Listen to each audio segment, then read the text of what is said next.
Hey friends, your pal Mike Shea from Sly Flourish here with another episode of Sly Flourish's Lazy DM Prep. In this weekly show, I go through steps from Return of the Lazy Dungeon Master while preparing for my Sunday D&D game. Today, we are running the Session 0 of Scarlet Citadel. Scarlet Citadel is a Kobold Press dungeon delving adventure, an old school dungeon delving adventure written for the 5th edition of Dungeons & Dragons. I've had it, I've read it, I'm excited to run this, and I talked to my group. We just got finished with a long Numenera campaign that we ran for a little less than a year, and now we're going to go back to 5th edition D&D. We're going to move the scope and the scale down to a big dungeon underneath a local town. Very Greyhawk style, very Temple of Elemental Evil sort of style, kind of fun, cool adventure. So in today's show, we are going to talk about what that Session 0 is like, how we help our players get prepared for the game, the conversations that we have with them during the Session 0 and how all that goes, while we're thinking about how we're prepping for the Scarlet Citadel.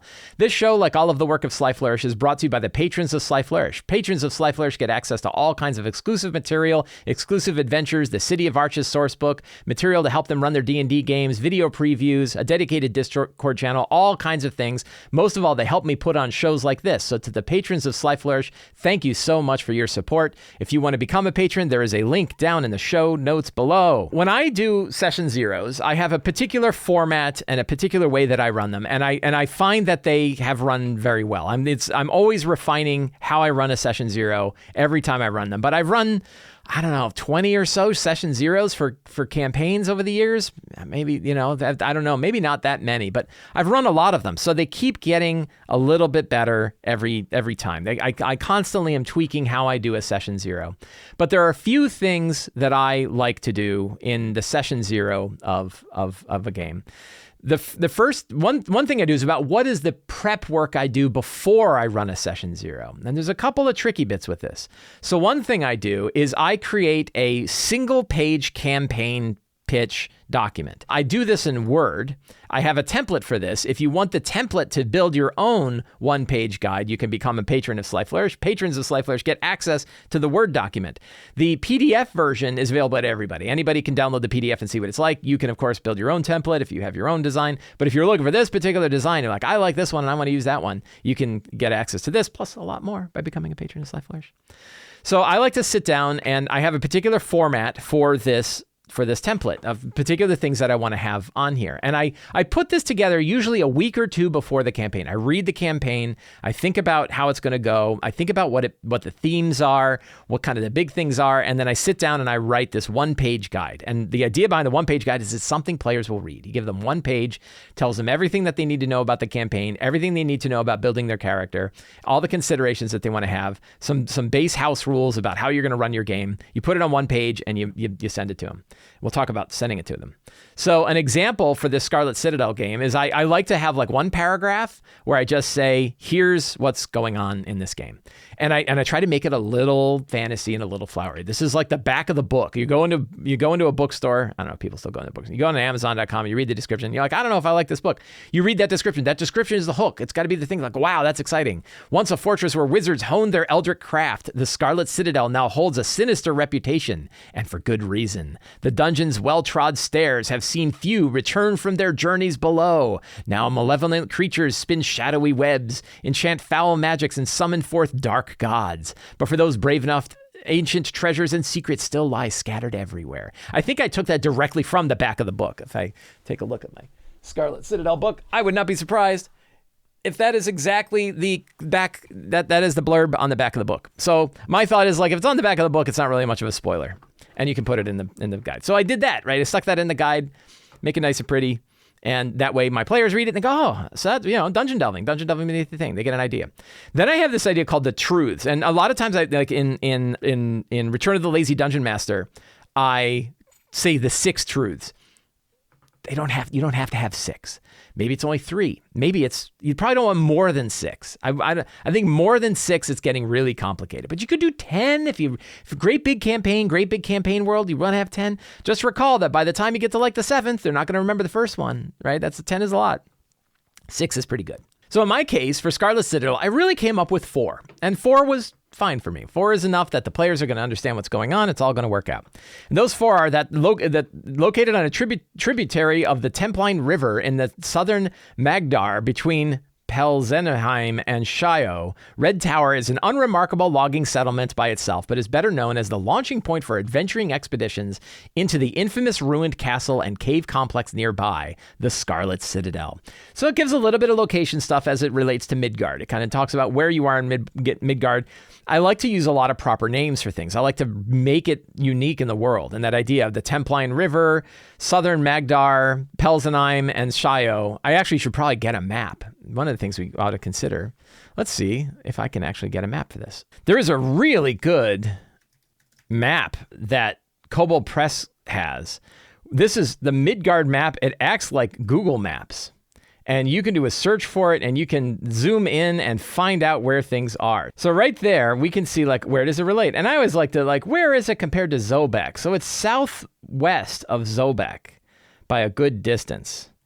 And they, of course, it's their own adventure, so of course they would add it in there. So now we have this sort of nice map of what's going on. And I'm going to grab this right now. I'm going to save that to the desktop. We're going to go into our campaigns and go to locations, and we're going to say map of the region around Red Tower. And we're going to upload an image. Isn't that cool? So now I've got my little map that shows where the Scarlet Citadel is, what the other big towns are, what else is nearby. Gives a nice regional map.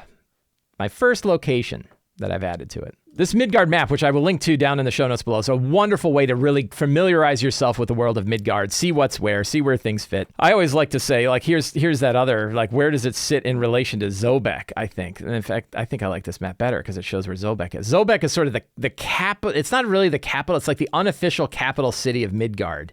It is sort of the focal point for the campaign world itself. A lot of stuff happens in Zobek. So knowing where Zobek is and knowing where your place is in relation to Zobek, I think works really well.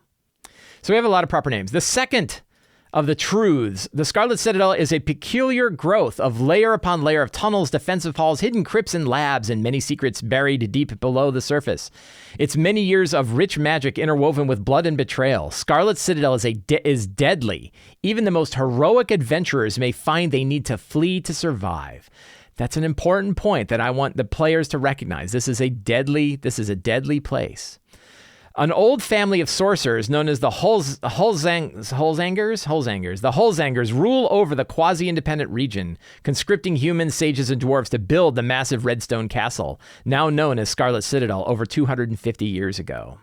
The site of the Scarlet Citadel is potent with ley line energy. The titanic White Road runs fewer than 60 miles to the south, and lesser ley lines crisscross the region. Over the centuries, this power brought many mages, sorcerers, dwarven ring forgers, and ley magic sages to the site. So those are all four things that are known to the region. Anybody who's spent any time researching this place at all would know these four things. Thus, I don't mind the players knowing these four things. It doesn't necessarily mean their characters know those four things. They don't necessarily have to know them, but the players can know them. And if you talk to anybody who's been in the region and has talked about the region, not like every farmer is going to know about the ley lines or the politics of the region, but anybody that's spent any time at all researching it would be able to find this information. There is no history check needed in order to know that this stuff is there. So then the next section is your character in Red Tower. Let's zoom in on that.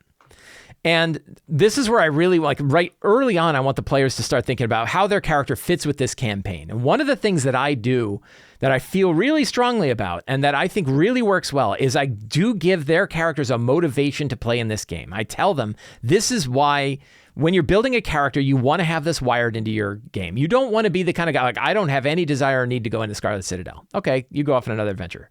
Build a character that does. Right? Whether native to Red Tower, the White Forest nearby, or a traveler from a distant land, your journey to the Red Tower stems from your drive to engage the adventures beneath the ruins of Scarlet Citadel. Perhaps you sense a great danger lurking deep within the depths. Perhaps you seek to understand the junction of powerful ley line magic intersecting at the site. Perhaps you simply seek the treasure and mysteries hidden in the halls below.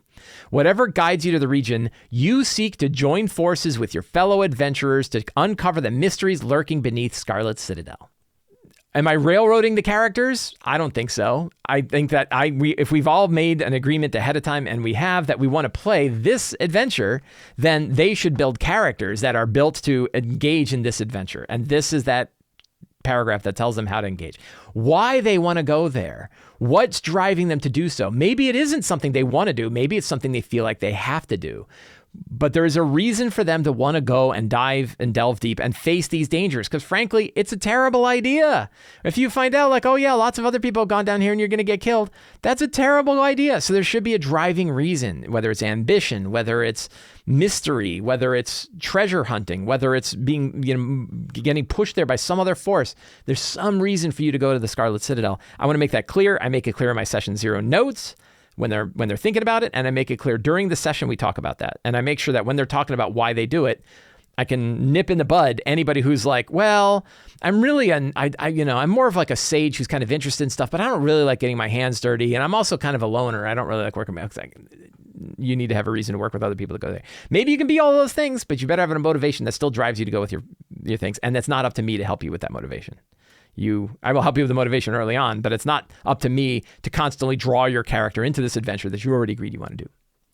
Luckily, I don't really have any problem with that these days when I do this kind of thing. Everybody's kind of on board. So then we get into the nuts and bolts of actual character creation. I like to describe what are the kind of boundaries for character creation when making our adventure, when building this campaign out. So in this case, I wanted to use, and I've talked about this on this show before, I've talked about it on the Lazy D&D Talk show before, that I really wanted to bring in other Kobold Press character books so that the players can play around with some third-party character options that aren't just the stuff published by Wizards of the Coast. And I also wanted to take some of the stuff that Wizards of the Coast has put out and set it aside because we've used it a lot. So we've already used a lot of the Xanathar stuff. So let's take Xanathar's out and let's look at stuff from other sources. So for this campaign, they can choose character options from the Player's Handbook, the 2014 Player's Handbook, Midgard Heroes Handbook, this great big brand new Heroes Handbook, and Tome of Heroes by Kobold Press. I'm sorry, Midgard Heroes Handbook is a smaller book, but it's focused on Midgard stuff. Tome of Heroes is a great big book with lots of character options. So all of these three books together are more options than you would have if you had Xanathars and Tashas and the Player's Handbook. It's lots and lots and lots of subclasses, lots and lots and lots of races, lots of material, lots of spells, lots of stuff. So it's really packed with a lot of material. And by not having Xanathar's Guide and not having the subclass and spells from Tasha's, it moves the players to try out these new things, to try out these new spells. We're not just going to go immediately to Toll the Dead. Now we're going to try some other new spells. So it's a way, it's not a nerf because frankly, some of the stuff that's in these new books is really powerful. In some cases broken, but it's a way for us to really try it. I mentioned the fact, and I have talked about this on the talk show before, that one way that I can help my players use these options without having to spend a lot of money buying PDFs for one campaign, for one small set, is I can share the PDFs with them over Google Drive and limit their ability. I can limit them so that they cannot download it and they cannot print it. So they can only view it on Google Drive. It's sort of the equivalent to like what D&D Beyond does, where you can share campaign material over D&D Beyond. It's also the equivalent of what the publishers that are putting the material out here are able to do on Roll20. On Roll20, you can share stuff through the PDF compendium, people in your group. So I'm only sharing it with the people that are in my group, and they cannot download it and they cannot print it. So they can look at it. And then when they find character options that they like, we can like print out those pages so they can keep them with their characters. But that way they don't have to drop a lot of money on these books. I actually bought, I think 3 copies of them already. So I own multiple licenses of this work. And that's how I share that stuff out. One tricky bit that I have though is there are things from Tasha's I really like that I consider to be quality of life changes for 5th edition. And I want to include those. And so I mentioned that you can use the class options and the ability allocation rules from Tasha's, but not the subclasses or spells. However, the Player's Handbook conjure spells will be replaced with the Tasha's summon spells. That's because the summon spells from Tasha's are way better than the conjure spells from the Player's Handbook. So there's like little bits of like I'm taking a piece, like a couple pieces from Tasha's. You can use the flexible ability score adjustment things from Tasha's. You can use the class features, not the subclass features, but the class features from Tasha's, because there's some good stuff there. And you can use a couple of these plug-in spells where they definitely work better in Tasha's than they do. Otherwise, we're going to use the main one. And then I have my one big disclaimer, specifically because I got lots of material I have not read and reviewed. Should any character feature prove disruptive to the game, the DM and the player will work together to find a solution. I.e., if you find this weird combination of things and it's really making it hard for me to run the game, it's hard for other players to enjoy the game, we're going to stop offline. I'll say, hey, this weird combination of abilities, it's great, but it means that like I can't ever run this particular kind of monster again because you've got this thing. Is there some way that we can work on this? And we're going to house rule stuff as we go. But I'm not going to do it in a vacuum. I'm not going to just arbitrarily do it. If other players are like, nah, it's really not a problem, then maybe it's not a problem. But, otherwise we're going to work on it, because frankly, there are so many spells, so many new character options, so much stuff in these other books that I have not read, not seen in play. I want to have some safety net to say, hey, if it turns out that this thing is really disruptive, can we come up with another solution? And we'll see how that goes. I mentioned that characters begin at first level. The calculate ability scores, you can use the standard array or point by, but I have a simpler array, which is if you don't want to use the standard array or point by, you don't want to monkey around with stuff, you just want a standard array that includes your racial ability modifiers, you can do 16, 14, 14, 12, 12, 8.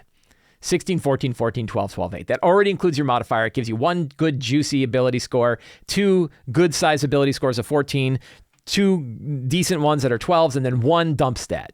And I like having the dump stat in there because it's kind of fun to have one thing you're bad at. It makes for a fun, well-rounded character. What's the one thing you're really good at, one thing you're bad at, and then a nice curve otherwise. And that includes the racial bonuses, which means you can just apply them and you're done. You don't have to do any modification. You don't have to be like +2 here, +1 here, monkey around with point by. It's a much easier system to just say, bang, here you go. We are using material, because we're using material not in D&D Beyond, I've talked about this on the talk show before, consider using paper-based character sheets. Because there's so much material here that isn't in D&D Beyond, I really recommend using paper-based character sheets. I've tried using D&D Beyond, and I've had trouble. And I describe that I'm using more words in here than I would like to talk about this. And I say, should you follow the dark path of D&D Beyond? Note that it offers character options outside of the sources allowed for this campaign, and doesn't always tell you that it's from there. So and if you choose to use D&D Beyond, when you're picking things for your character, go look at the specific source books. Don't just do it from the character builder. Because if you do it from the character builder, or you do it from the compendium, like a class compendium, it's going to show you stuff that's not from the player's handbook and not the stuff that we've agreed to. It's going to show you stuff from all of the other sources, and you won't know which is which. It's particularly true with spells. It's particularly true with feats. It's particularly true with subclasses. Really easier is look at the direct book itself. Look at the source of the book that you want. Read through those sources and pick on that. So that's something I have had trouble with this in my Empire of the Ghouls game on my Wednesday group. So I'm going to be paying particular attention to it for the Scarlet Citadel game. Choose to verify character options from the above source books before selecting them in the character builder. Because if you try to do it and pick stuff from the character builder, you're probably going to pick stuff elsewhere. And then I have my section. This is a default section on safety tools that we use for the game. So one is pause for a minute. I've described this before. At any time during the game, anybody, DM or player, can say, pause for a minute. Is everybody okay with where the game is going right now? Are we good with the decisions that people are making? Are we good with the path that's taking? Are we uncomfortable with a situation that's occurred? I did this yesterday. I ran a game yesterday and somebody was doing a thing. I said, pause for a minute. This is this situation. Okay, great. And went back. So pause for a minute is really, really handy X card style safety tool, but it's not just a safety tool. It's any way for anybody to basically break everybody out of the game, talk about something player to player, and then say, okay, we're back into the game again. And so pause for a minute. Are we okay? Like I had a player yesterday whose character jumped down a hole before anybody else could do anything. And I said, let's pause for a minute. Let's pause for a minute. Is it, are we okay with the fact that they did this? And they're like, well, it wouldn't have been my first choice. I'm like, I know, but they did it. Do we need to roll that back, or are you okay? No, it's okay. We'll go with it. So it really works. I guess I have a typo in there. I'll fix this later. Sensitive content. I know there's a misspelling in sensitive content. You do not have to comment in the YouTube video about how I misspelled sensitive. I'm good. And what I try to do is looking at the adventure, kind of getting a scope of it. What are some of the things that are in there that you might consider sensitive content? This is that little disclaimer at the top of your Netflix show that just tells you what to expect. And Scarlet Citadel is an old school adventure. It's got a lot of grim and gritty sort of stuff in here. So there's some specific things that I wanted to bring up and say, here's what is going to be in this. Are we all cool with that? And that's like villainous torture. You're going to have torture from bad guys committing torture to other people. You're going to have body horror, villainous mind control, evil cults, ritualistic murder, spiders, rats, and claustrophobia. So what are the things in there that you can say, like, is anybody like, I really don't want to have torture? So then we say, okay, what stuff is veiled? And by veiled, we mean we're going to talk about it, but it's going to be, we're not going to dive deep into it. And examples of veiled stuff are like the scenes of torture. I'm not going to have 20 minutes of me describing how somebody's being tortured. You might see the results of it, or you might hear generally, but I'm not going to get into the grim and gritty tearing fingernails kind of stuff. Then Slavery, racism, bondage, discipline, consent. Well, I need to update this because this is for my Empire of the Ghouls game. You don't have to worry about bondage, discipline, consensual sadomasochism. That's not in this one. That's in my other one. So I need to update this one because that's not actually the stuff that's in this adventure. That's the stuff that's in the other one. And then I have like lines. These are things that we will not have in our campaign. And the things we will not have in our campaign are non-consensual sexual contact or harassment, player-initiated torture, player-initiated racism, violence towards non-hostile, violence towards children, misogyny, transphobia, homophobia, or death by exposure. Those are lines that we do not cross in the game. And then of course we say what are any other things that we have in our game. While I'm thinking about it, well, I can't really do it. I got to remember to update this before I send that out. But I have to. A lot of this stuff is probably still true with Scarlet Citadel, but we don't have we don't have the consensual sadomasochism stuff because that was in Empire of the Ghouls. Chapter 1 seemed to hang on to that quite a bit. So that is the one-page guide. Now one trick I have is I do not send this guide out to players until about 2 days before the campaign.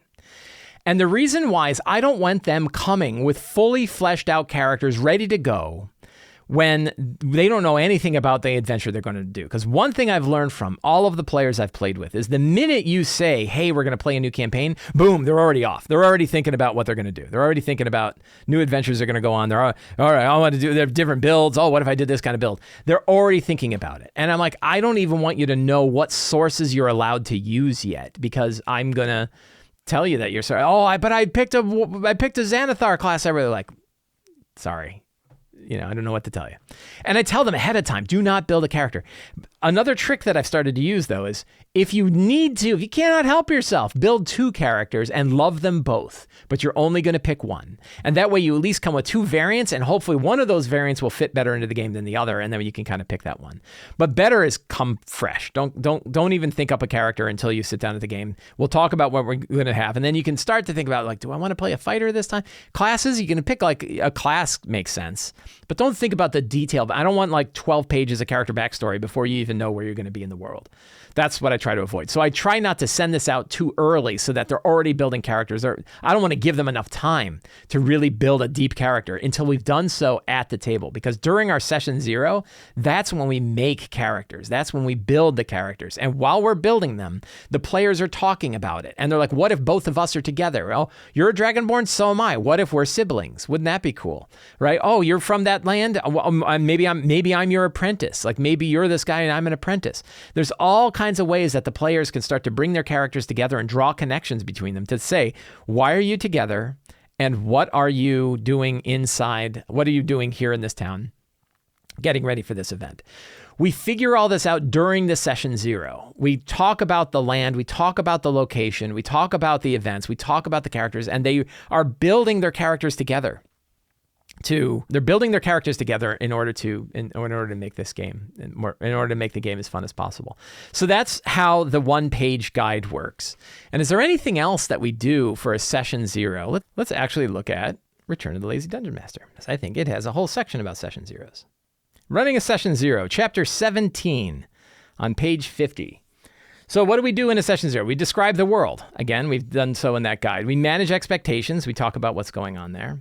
We tie the characters together. So we can use this and some of the prompts that are in here, the tying the characters together, we can bring those prompts up as DMs because one of the things the DM can do while the players are talking about their characters is when we start to see the connections, we could go, ooh, what if your character was there? And they go, oh, that's a good idea. Or, I don't know if that fits. Okay, well, what about this? We can offer this up. So having these prompts that we can use, which are here in the book: siblings of, saved by, served with, protected by, adventured with, friendly rival of, childhood friend of, magically bound to, survived with, escaped with, apprentice of, acolyte of, idolizes, drinking buddies with, business associates of, lost a bet to, indebted to, trained by, dueling partner of, or on the run with. These are great ways to sort of connect characters together through their backgrounds. So that's really important. You can also tie them to a single faction. I don't think we're going to do that for Scarlet Citadel. One thing you could do is have like a group, like a patron, a primary patron who's like the person sending them on their way. I don't think with Scarlet Citadel I'm necessarily going to do that. Like, it's possible that an NPC could sort of become one. You could certainly do it with Scarlet Citadel, but I don't think so. I think it's going to be more traditional adventuring group where they're motivated by self. A lot of times, the interesting thing about a patron is it's a great way to tie characters together initially, and then they kind of forget about the patron. Once the group's together, once they're on their adventures, maybe they check in once in a while. It's rare for the patron to make a big stand, which is fine because the patron's not the hero. The characters are the heroes. But I've noticed players are like, yeah, I remember we used to have that patron. I haven't talked to him in a while. I'm like, yeah, it's okay. But it definitely sometimes that they disappear. Guide characters towards cooperative adventure. I bang this drum a lot. And then run a quick adventure. I don't think I'm going to run the quick adventure today. And the reason why is that my session today, half of it is going to be us talking about our last campaign, and then half is going to be about this. So I don't expect that we're going to start. I don't think we're going to have an adventure today. I think our session 0 is just going to be session 0. And then next week is when we'll start in the city of Red, or the village of Red Tower, and start to get them on their way. So yeah, I think we've covered what we need for this. So why don't we take a look at Scarlet Citadel itself and start to think about what we're drawing together and what makes sense. So I mentioned Scarlet Citadel is written by Steve Winter. Steve Winter is a longtime designer of Dungeons & Dragons all the way back to 2nd edition. He was one of the designers of the 2nd edition of D&D. So he has been involved in D&D through 2nd edition, 3rd edition, 3.5, 4th edition, and now 5th edition.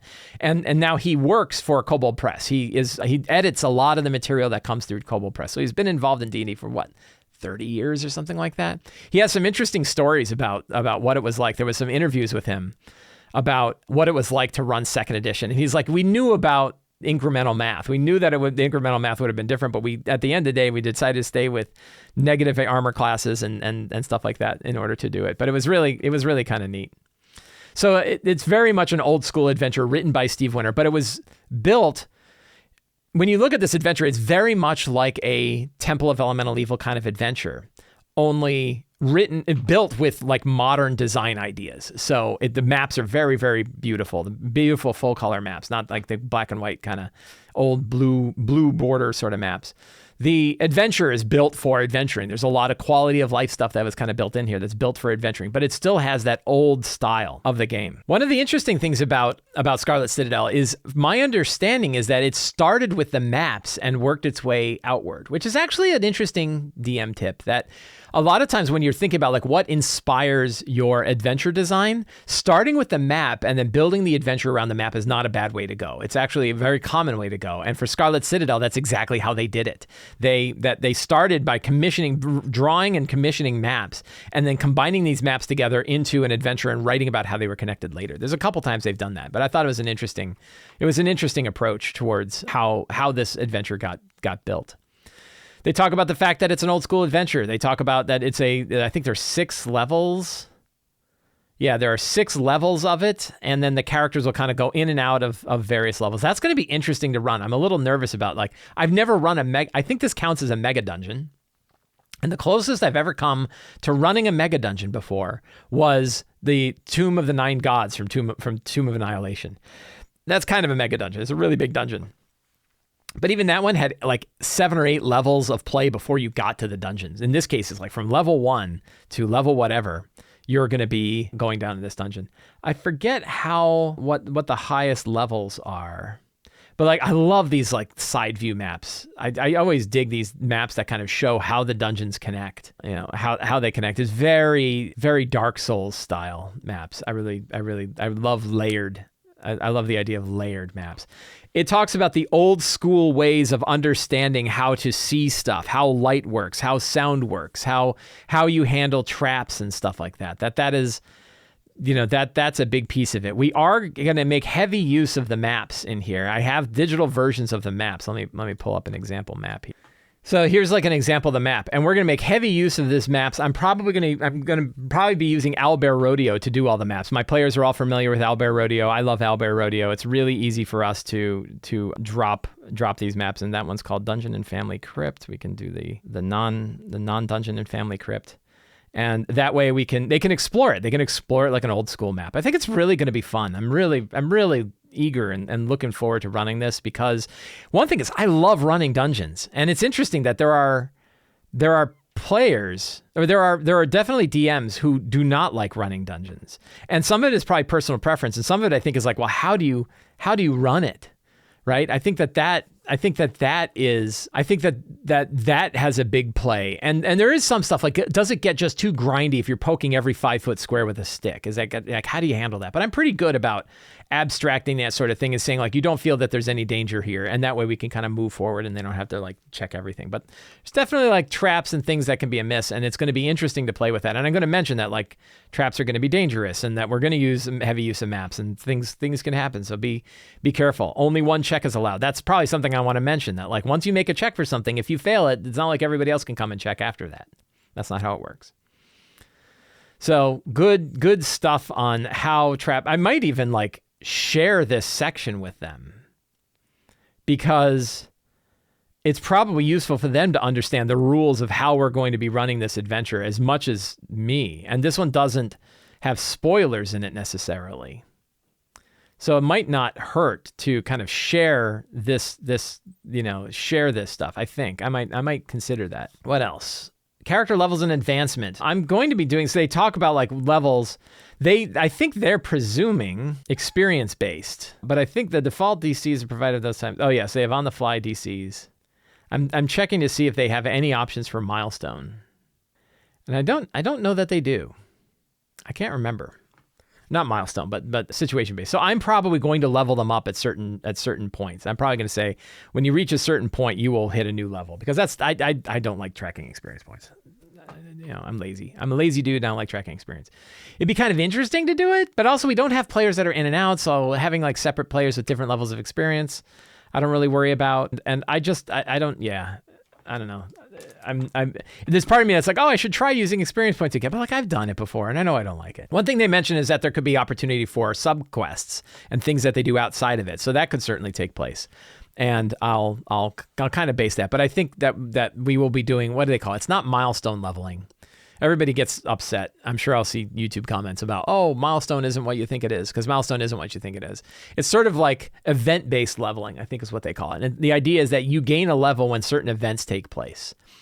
And I think that's probably how I'm going to run it. That I'm going to, once they start to understand the quests that they're going on, things that they're doing, I'm going to turn those into like quest cards. And the quest card will say like, when you've completed this quest, you reach second level. They have a nice chapter about Red Tower. I read through this. Red Tower is kind of an interesting place. One tricky thing, I was talking to my friend Richard Green about it. He's running Scarlet Citadel, and he had a recommendation about like how far away the Scarlet Citadel is from the town, because it's not actually on the map. That is something I was like, really? You can't just put it on the map? Like, I know that there's a desire on the part of writers to leave options open for the DM to fill them in and say like, this could be this other way.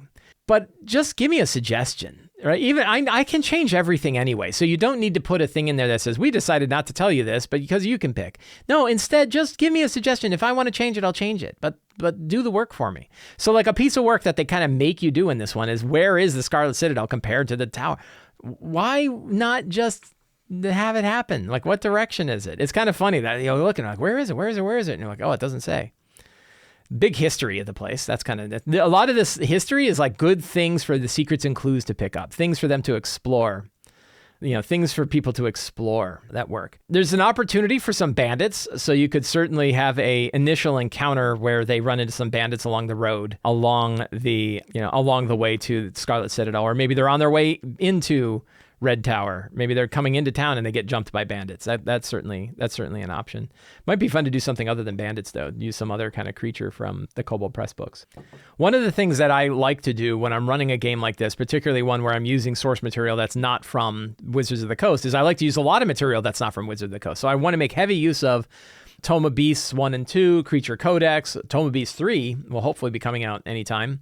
And I can use stuff from Tome of Beasts 3. So that's 4 different other monster books that have lots and lots of different things that I can use. And I think it'd be really fun to drop in these kind of monsters that players are not familiar with. They're also a little bit more dangerous than your standard 5th edition monsters, which I kind of like. So instead of bandits, maybe we pick something else from one of the other books. I don't know what.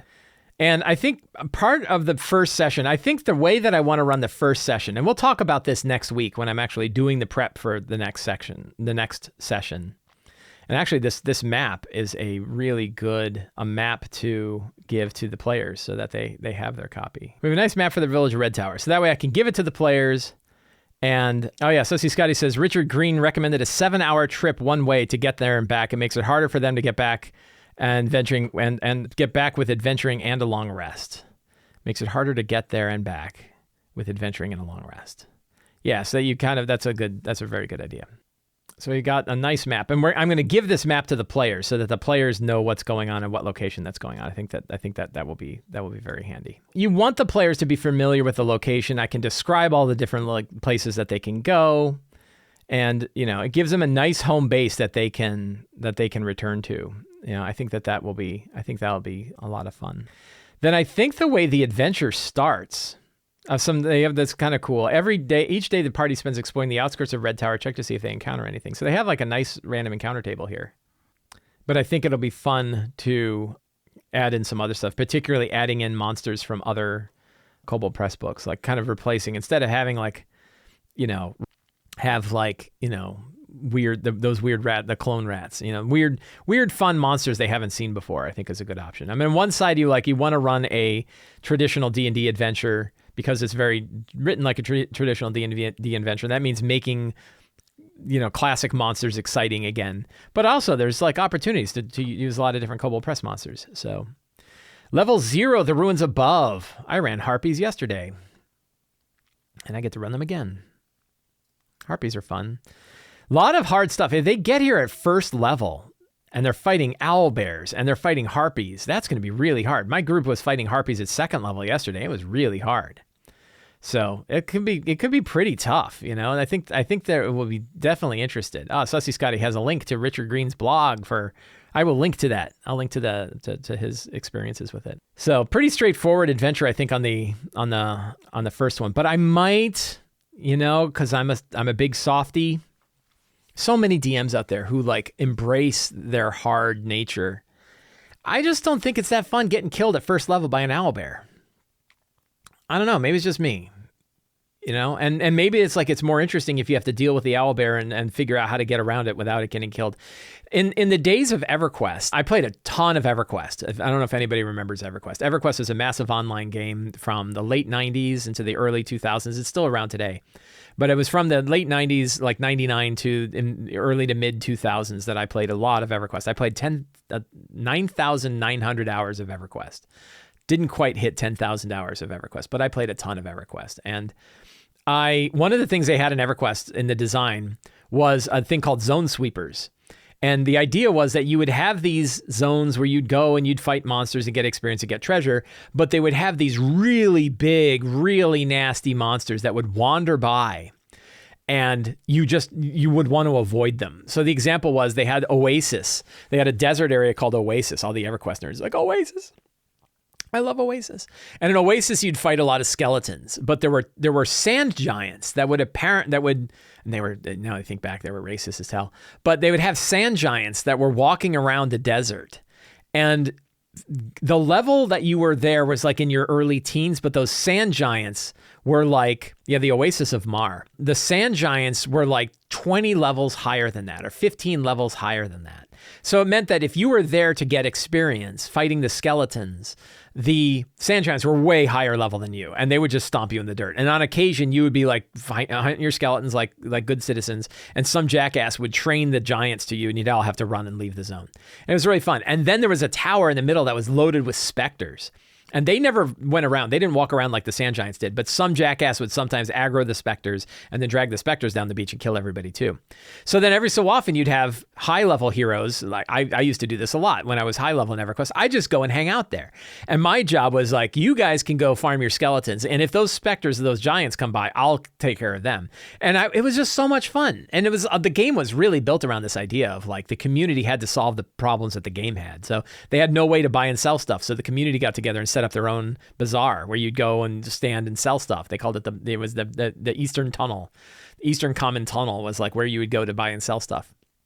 And it was really interesting. But that idea of a zone sweeper is something that you can almost take and put into your D&D game. That you can have areas where it's there's other goblins and there's other rats, there's other things that are there, but you could have one big monster that's wandering by that the characters can definitely see and know that it's there and know, like, if we fight that, we're going to die. But then that gives them an opportunity for them to kind of run and move around and not stay in one place. So the idea of like an owlbear wandering through the woods when you're first level is not so bad, as long as there's other things to do there other than dodge the owlbear, and then they have an opportunity to deal with the owlbear. I think that can work.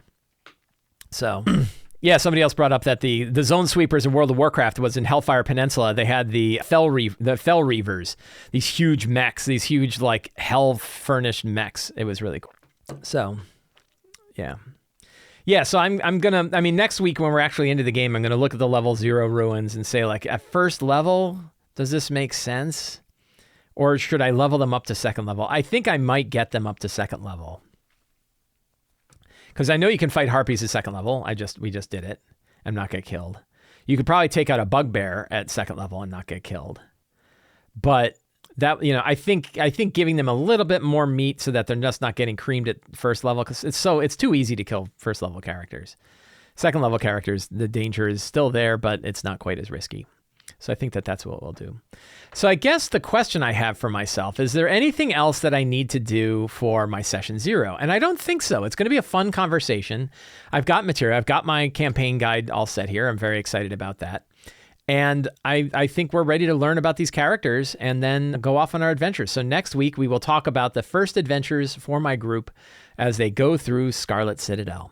I hope you enjoyed this show. If you did, you can subscribe to the Sly Flourish newsletter and get weekly D&D articles sent right to your inbox, along with a free Adventure Generator PDF. You can support me directly on Patreon and help support shows like this, and also get access to an exclusive Discord channel, video previews, tips to help you run your D&D game, a lot of guides, like things like that you saw in the Lazy DM's Companion. There's a lot more material like that available to patrons. The City of Arches sourcebook, exclusive adventures, all kinds of material that you get for a pretty low price on Patreon. The link for that is in the show notes below. You can pick up my books like Return to the Lazy Dungeon Master, the Lazy DM's Workbook, and the Lazy DM's Companion, all in beautiful print versions. They are available in the Sly Flourish store. That is in the show notes below. And you can share this video with your friends, subscribe to my channel, like the video, comment on the video, send the video around, talk to people about how much you enjoyed the show. Thank you so much. Have a great day, and get out there and play some D&D.